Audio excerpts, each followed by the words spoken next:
Welcome to this week's edition of the K-12 Change Equation. I'm Leila Nuland, K-12 Change Agent, joined by my co-host and esteemed colleague, Dr. Mort Sherman. For new listeners, the K-12 Change Equation offers insights and strategies that you can apply in your own community because we believe that lasting educational change happens when schools and communities work together, and our conversations reflect the vital role that engaged community members play in creating successful schools. So, more, I just got back from the New York Organization of School Superintendents Fall Conference, which was a lot of fun after a series of mechanical delays, both to Albany and back, because that's domestic travel these days. And I'm sitting here thinking about how, the headlines that we're seeing around uncertainty with school budgets, workforce readiness, investment in artificial intelligence, and it all came into play at the conference I just attended. Everybody's going around talking about one, how are they going to lobby their states on getting the support that they need for workforce readiness. A lot of conversations centered around retention and staffing shortages. And, it's interesting because I know a few episodes ago we interviewed Gladys Cruz, the executive director or the superintendent of the Houston 3 BOCES. And having just gone to New York and thinking about that episode, I'm really excited to dive in today with our guest and think about the state and regional differences that we're seeing. So, we've got these headlines and the way we're all thinking about public education. But what we're finding time and time again in these conversations is that local and regional context is really influencing policy and practice at this moment in time. And I don't think we've really dug into California recently, have we? No, we haven't. Hey, by the way, you're talking about the NISCOs?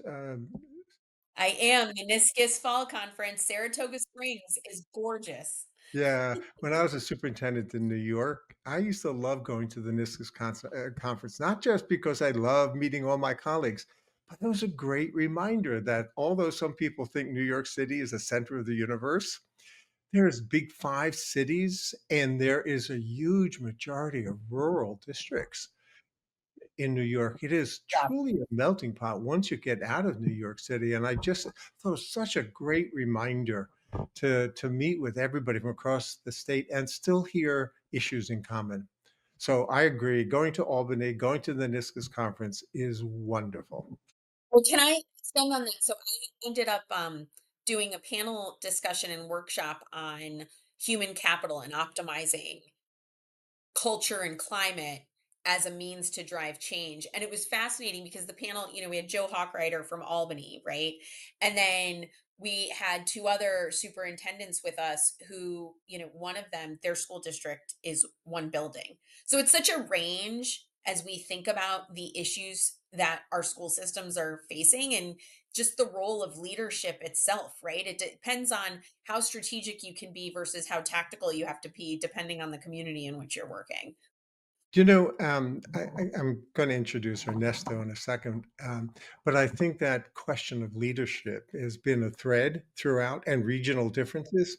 Yet, as we start talking with regional service centers, it's also about systems, about how you approach issues, knowing you can't do it alone. So I'm excited about this series we're doing.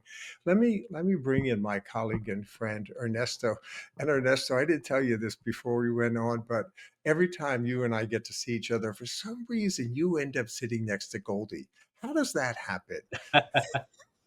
We're in the Mind Up, we're the Goldie Hawn Foundation board together, and somehow Ernesto's here and Goldie's here. I tell me how that happens, I think Ernesto. I think she likes sitting next to me because I it's definitely not intentional. Oh, she I likes sitting next to you. I She got it does. now. I got it. No, I'm kidding.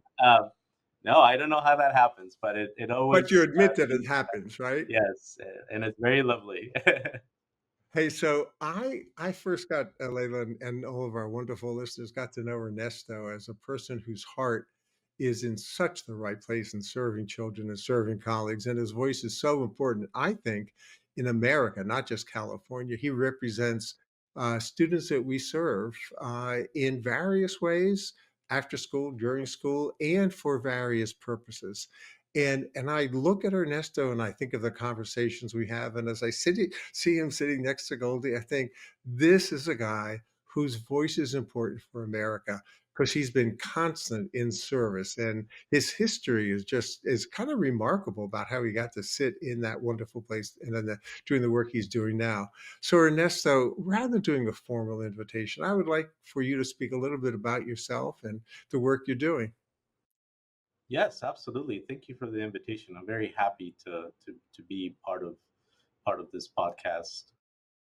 As you said, we in us the work all of us that work in education, we we definitely are very proud of the children that come through the system, right? And to see those success stories, and for those of us that have been in education for quite some time, we are now seeing the results of the hard work that educators put in throughout their careers. And myself, I came here as a kid when I was 11 years old, right around 1990, end of 1990, and I of all places, I landed in Ojai, California. And I don't know if you know Ojai, but Ojai is right in between Santa Barbara and LA.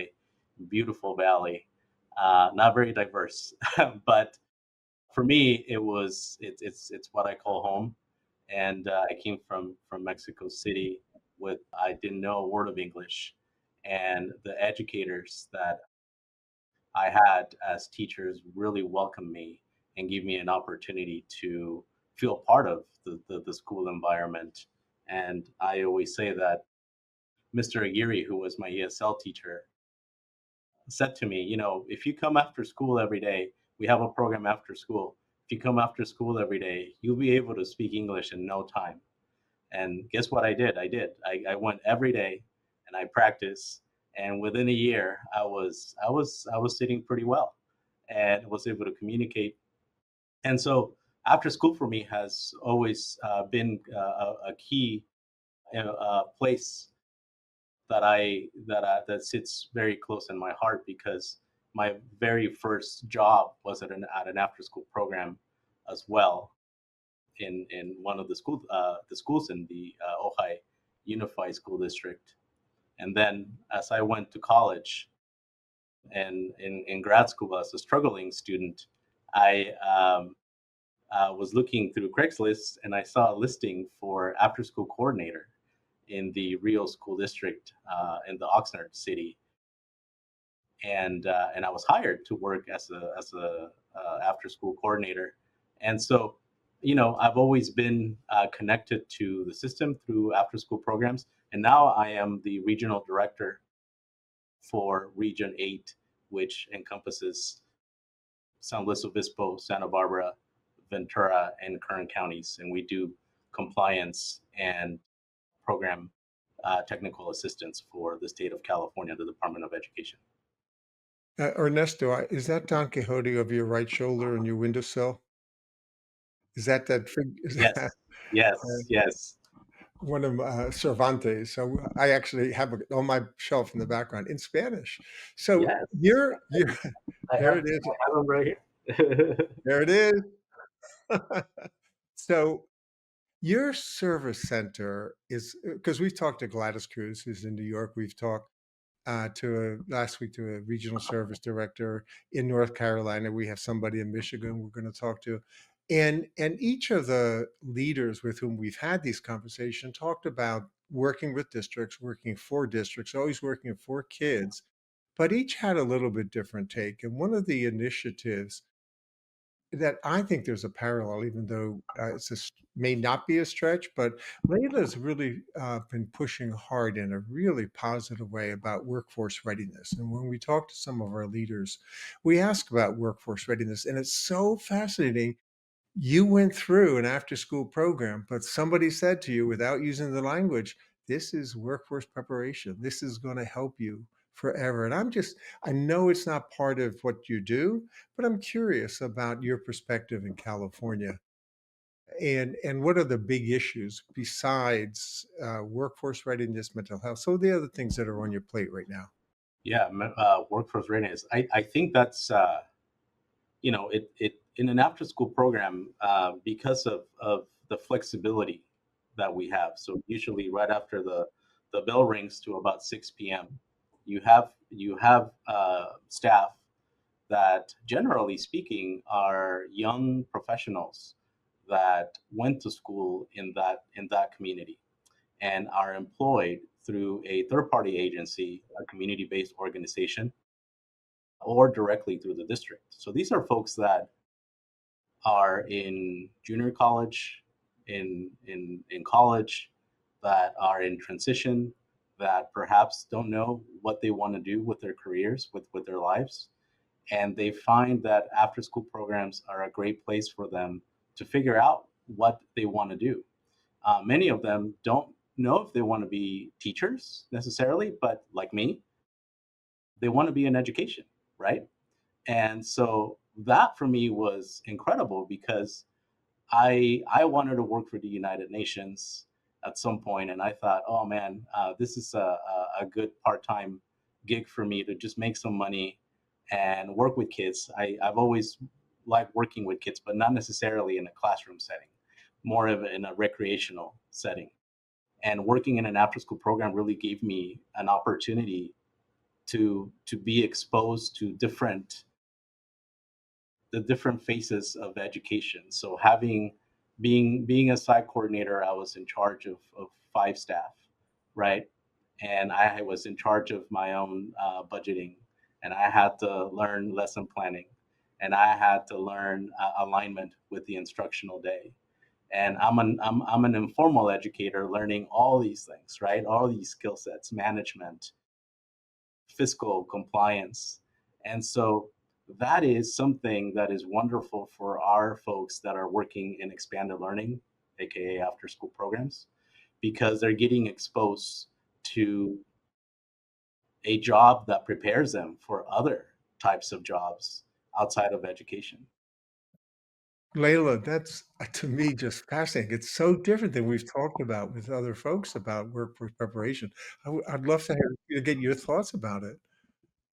Well, I think so, this idea of community partnership and support and how do we wrap other organizations around our schools is really compelling. And what's interesting about what you're sharing is this came up when we were interviewing Gladys Mort, but this idea of community schools has been around for so long. I remember when Arnie Duncan became Secretary of Education, we were going to transform schools. We were going to have these community partnerships, and our school sites were going to be a hub.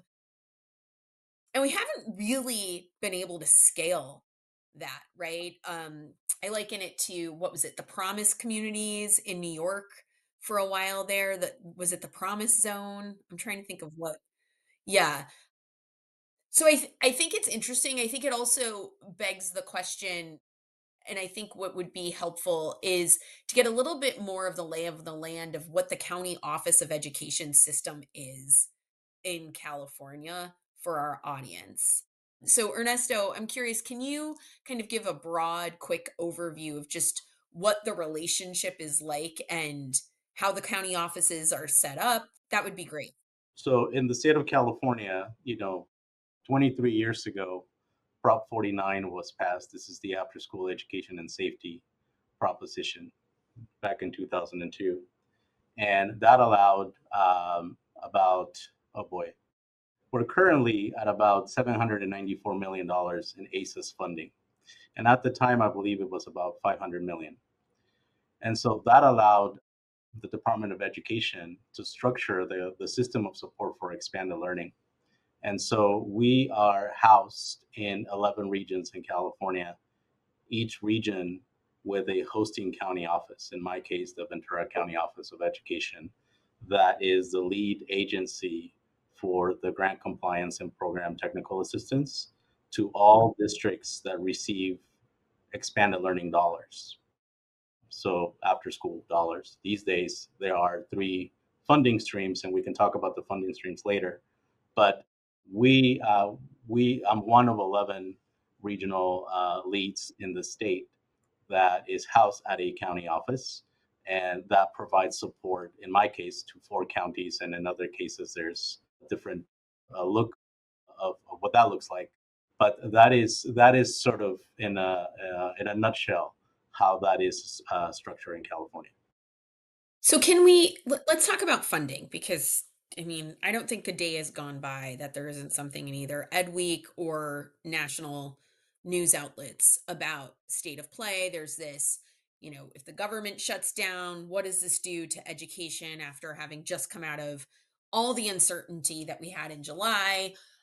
I'm seeing states stall on passing budgets, which is creating a lot of anxiety and uncertainty about programming. What does it look like from your view and where you're sitting with the work that you're doing?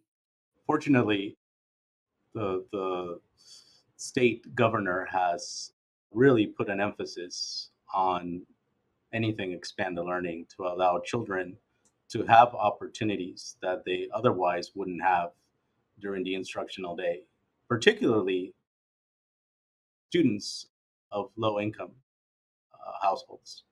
And so in California, we have three funding streams. I mentioned the After School Education and Safety, ACES, under Prop 49. Most recently, the Expanded Learning Opportunities Program, which is funded at about $4.5 billion. And this is in response to COVID. And then we have those are state funding streams, and then we have the federal funding stream, which is the 21st Century Community Learning Centers. California allocation is probably at around $150 million, if I'm correct. So it's about 2%, two point something percent of the overall allocation of federal dollars that we receive. So we're very lucky that we have a healthy budget for after school because we know that children need a little more than just math and letters, right? They need exposure to other opportunities they otherwise wouldn't be exposed to, and you name it, anything that we feel children need to be exposed to happens in an after-school setting in California. Leila, I'm really, that's such an interesting question in the response. Yeah, Linda Darling Hammond is still active in California as a policy maker and as the chair Mhm. of the State Board of Education. And the questions that you often ask, Leila, about policy, it's so clear when a governor and the State Board of Education are centered toward saying this is important for our kids in different ways, not just a traditional 9 to 5 or 8 to 3, whatever the time is for schools. But I'm hearing that there is a policy and financial and drive from the state which supports the local regional centers and the districts, and that's different than we're hearing in a lot of places, Layla. Yeah. Yeah. I'm curious, I want to explore 21st century learning, Ernesto. You use that term, and I think it's a term that's evolving right now. So when you talk about 21st century learning, what does that mean to you, and how does that show up in your work right now? Well, I can tell you what it used to mean, and I can tell you what it means now.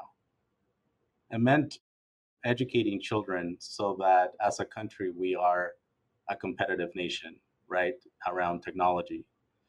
Now, most recently around AI, really preparing children to be exposed to technology and really giving them opportunities. Not every kid in California has a laptop at home.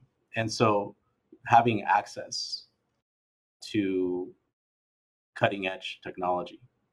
That is what we think what I used to think when I thought of 21st century.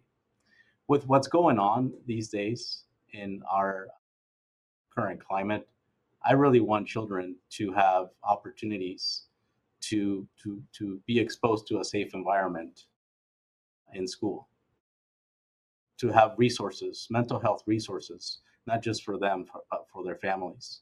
It really is about the whole child, and not so much, in my opinion, and in looking at what programs and districts are doing, they're really allocating funding to meet the need of children in a social emotional manner. That for me these days is what 21st century means, is really meeting children where they're at, based on the challenges we're seeing in their communities, based on the challenges their families are facing, whether it's economic or political, but really focusing on what are the challenges children are facing. How are children showing up every day to school, and finding out what their real needs are, versus us as educators saying, this is what you need to focus on, right?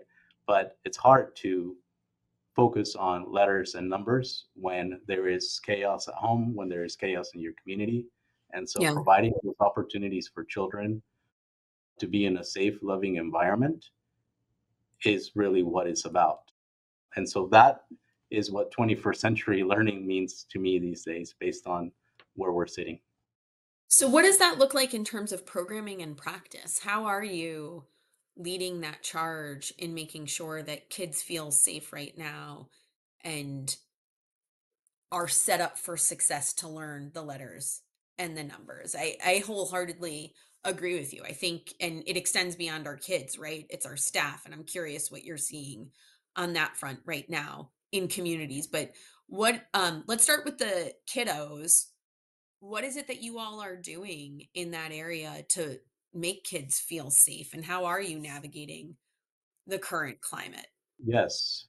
You know, educators, really, frontline staff, bringing resources. And we also have an influence. My office has an influence in some of the partnerships that are being established at the district level, bringing resources for children to learn more about themselves. You know, you see kids doing yoga, meditation in schools. You see kids with their families just having conversations about what's going on. Staff really paying attention to the needs of children. There's trapeze going on in schools. There is, gosh, I mean, you know, more and more activities that focus on the mental health of children, and that is, I mean, I can give you 1,000 examples, but really providing experiences for children that are hands-on are things that we're seeing more and more at the school level.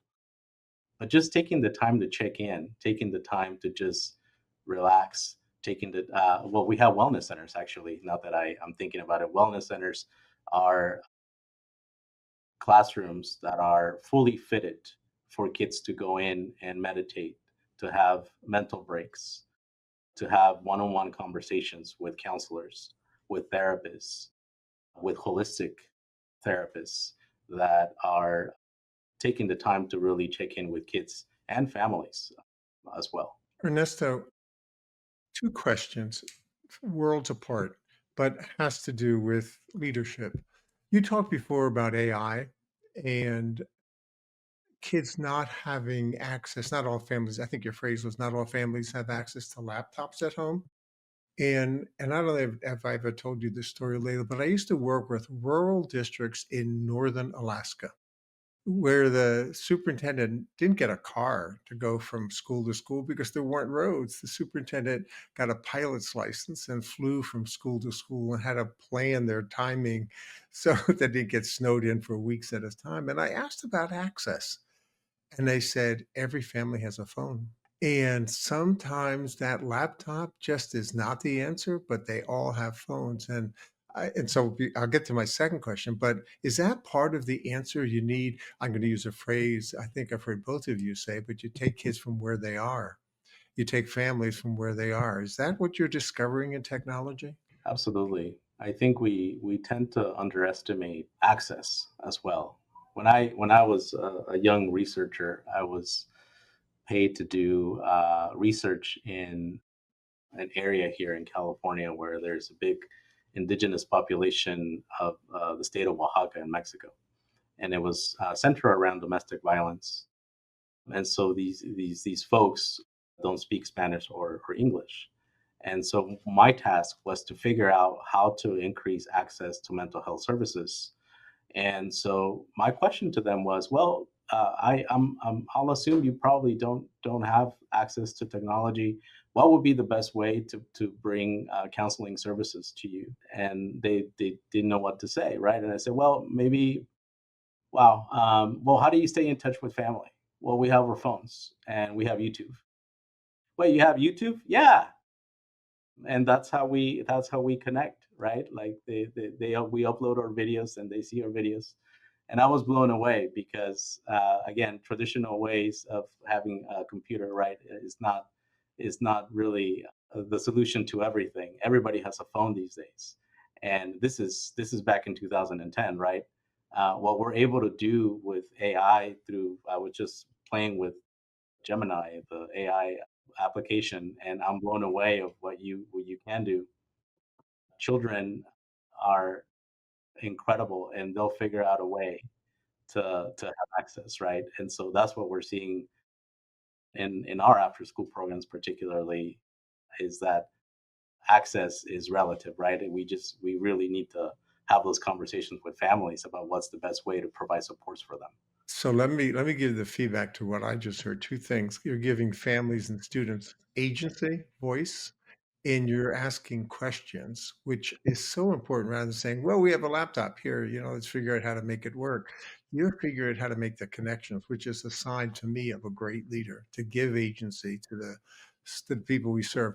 The second thing that you said, which I just think is so important, is reaching out and making those connections. I used to work with some folks in Salt Lake City who had an early reading program, and they used to work with families, and everybody in the agency had to call the families weekly, had to stay on top with them, and then didn't wait for them to say, "Oh, I have a problem," because they didn't do that. A lot of the families with whom I've had issues or concerns over the years didn't trust schools to call, didn't trust schools to do the outreach. Is that part of what you're doing when you're saying you're being positive and affirming and doing outreach? I'm glad you asked that question. Our regional office, the core of the work that we do is fiscal compliant. But with my funding, instead of I could, probably have a team of 6 or 7 with the funding that I get from the state. But I allocate a big portion of my funding to fund a position for a regional family liaison. And so what Erica Fernandez, that's her name. Erica is the product of our local system, immigrant student, didn't speak English like myself, ended up doing amazing work. Her parents were farm workers, and because they moved with harvest, Erica was in a way forced to stay behind by herself and figured out a way to support herself at age 14. And I met her through a program at UCLA where I went to school. And I said, Erica, I think I can offer you a job. And this is a long time ago. But the point of my story is that Erica ended up going to Stanford and went to graduate school at Stanford. And I waited for her several years to be able to capture her back and hire her full time to be the bridge between my office and our communities, to be the person that goes out there we have about 115 school districts in the region in that provide after school programs to about 700 schools. Erica is traveling the entire region to make connections directly with our families to help them navigate the system and understand how funding works. Because if we have educated parents, right, informed parents, then they're able to really participate more and be engaged. We talk about parent engagement in California all the time. That's our way of involving and informing parents, is having somebody from the system that understands the system be that linkage between the regional compliance office and our parents. And that model is a model that a lot of districts are following. Districts in our region have family liaisons that function as such, and so that is our attempt to connect families, and I'm seeing great results. So I hope that answers that. Well, I mean, this potentially takes us off in a different direction, so we can come back to it more. But I think, I'm sitting here and I'm thinking about Ernesto, your individual experience, talking about the experience of the students in the community that you're working in, and an Ed Week article that I came across, I don't know, a few days ago, in which maybe it was longer than that. Time is a bit of a blur, but teachers, it is. No, I think it was a week ago. But teachers say they need more support for English learners, survey finds.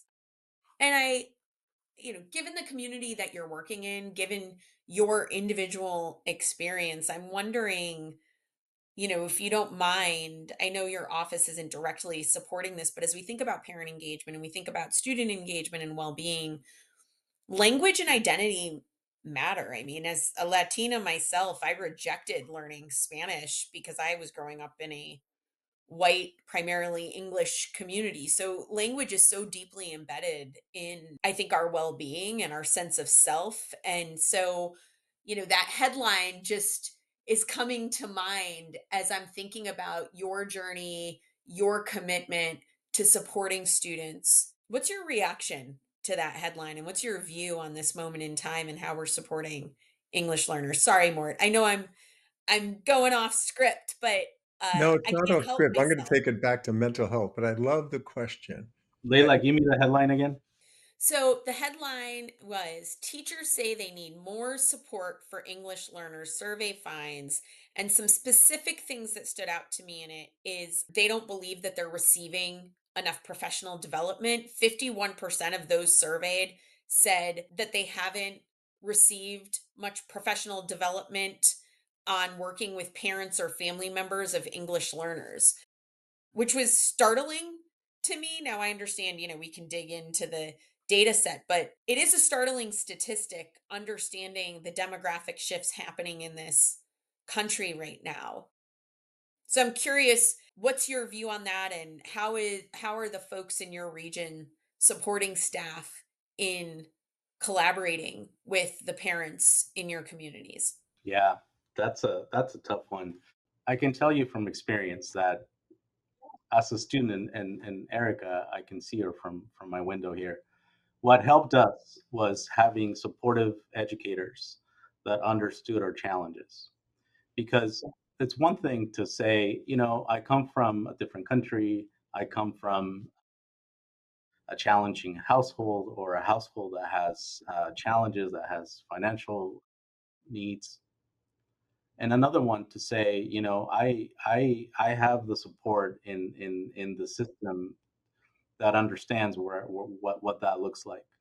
And so therefore that system is able to support me in ways that are going to be effective and meaningful.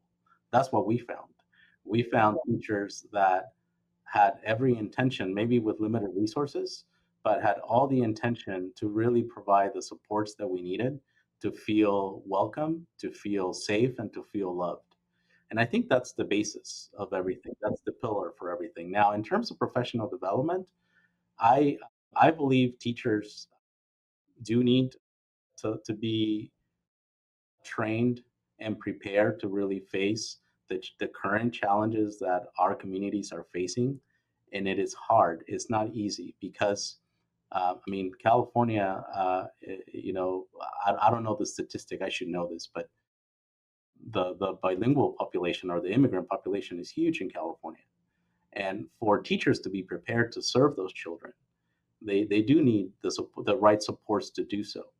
Now, we can get by with what we have, but is that enough to see more Ericas and more Ernestos out there? Like when I was in college, when I was in school, they would tell me, "Oh, you're part of the 3% that only make it to, as an immigrant kid, that only make it to graduate school." Like that was supposed to make me feel great, right? Like no, it made me feel shitty because I want more of me to be out there and go to prestigious universities, right, and make it to high level positions because when we have the opportunities to do so, children can thrive regardless of where they come from.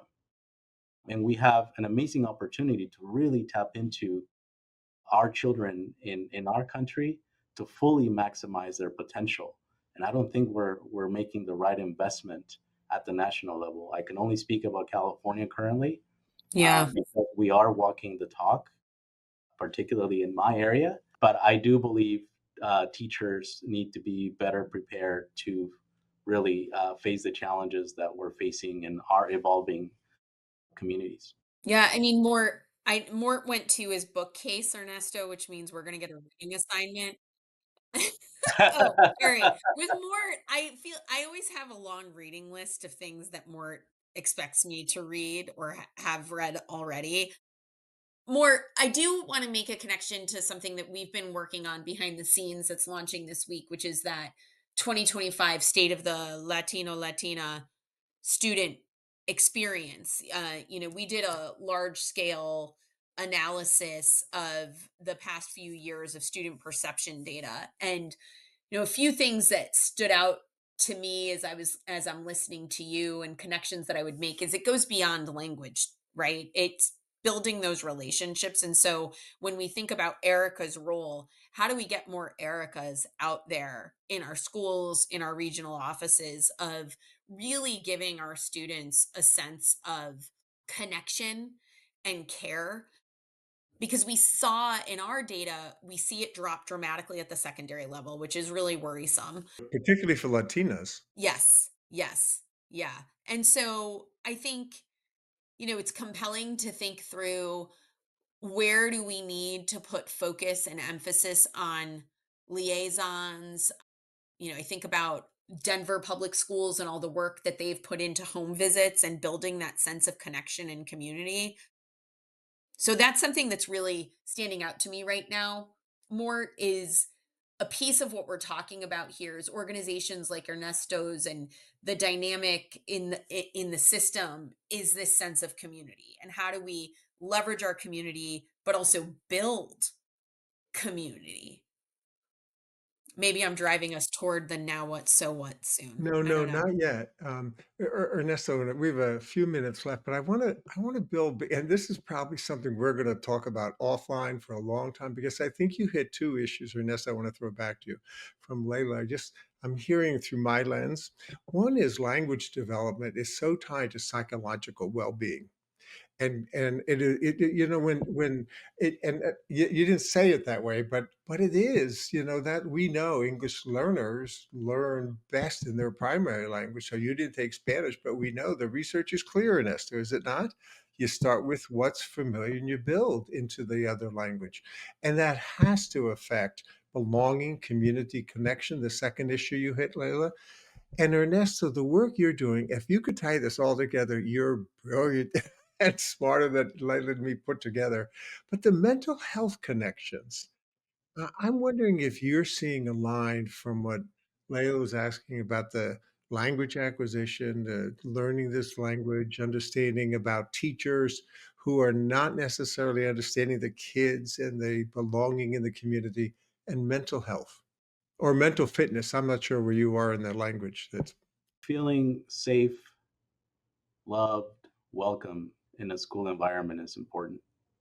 And currently children are feeling the chaos in all levels, right? Because of what's going on in our country, good and bad, right? And so when you have parents that are disengaged because they don't feel welcome, they don't feel part of the school environment, it's hard for the system, it's hard for them to understand. It's already hard for us in education to understand all the acronyms, and imagine what parents feel like. And so there's that disengagement. When there is that disengagement between community and school, it's hard for both ends to make that connection. And for children to that come from immigrant families whose first language is not English, it's really hard to make that connection, especially because a lot of those children also are, I see that many parents aren't literate. So they probably didn't have an opportunity to go to school in their home countries.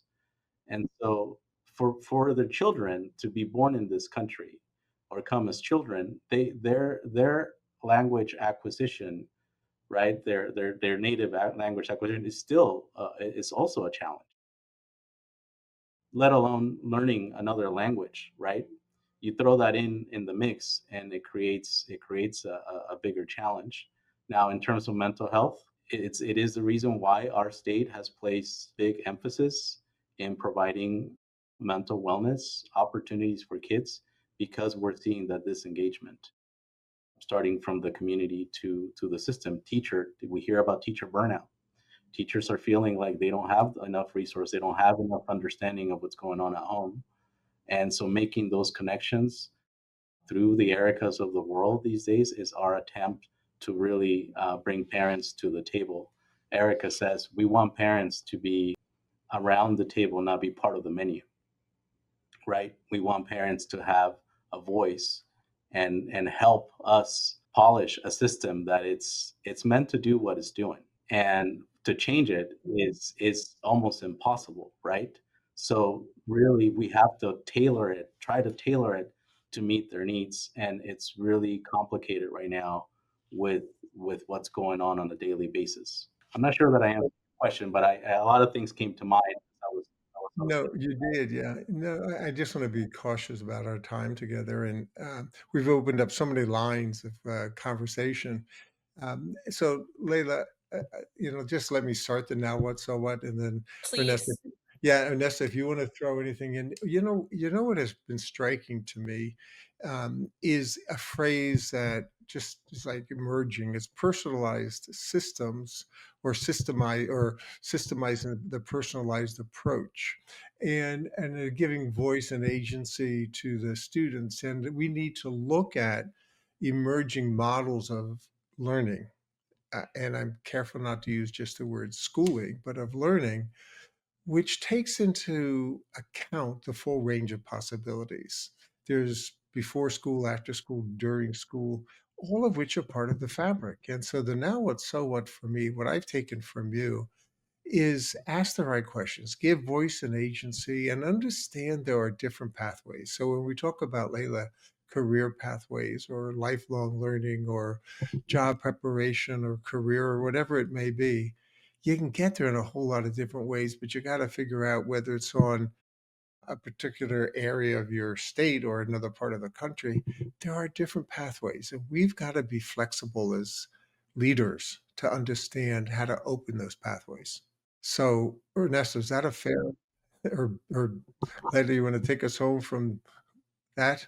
Yeah, I mean, I I fully agree. I think that, as we think about systems, I think about how our systems are designed to give us exactly what we're getting right now. And I think the structural issues, Ernesto, that you've highlighted and what we need to continue talking about is restructuring, which is pretty radical, but I think what we're seeing right now at this moment in time, and I know you're in a different funding situation, but the pressures are the same. The rapid shifts in technology are creating uncertainty in the economy as we think about optimization of workflows and the impact on individual jobs. We also understand that the political climate in communities is creating uncertainty, and the global economy and politics have caused a lot of questions right now about what does it mean to be future ready, what does it mean to be future forward and being a visionary leader right now. I think it's highly complex, and so more, I totally agree. I want to say, Ernesto, this has been a lovely conversation this afternoon. I've really enjoyed getting to know you. So, Mort, thank you for introducing me to another one of your friends. I hope we can continue the conversation offline and perhaps have you back on the show in a future date. And to our audience, I just want to remind you to go to our website, make sure that you submit comments and questions. We use your feedback to inform the content on the show. We're committed to exploring the topics that matter most to to you. So please share your thoughts and suggestions or ask us questions about district transformation so we can continue our conversation offline. So with that, we'll see you next time. And Ernesto, I wanna thank you, and anytime you need a Sancho to you being a Don Quixote, just call on me. I'll come in on Rocinante. I'll be there with my horse. That's wonderful. Leila, Mort, thank you so much for the invitation. It was such a pleasure Thank to you. have this conversation with you guys, and to our listeners, thank you.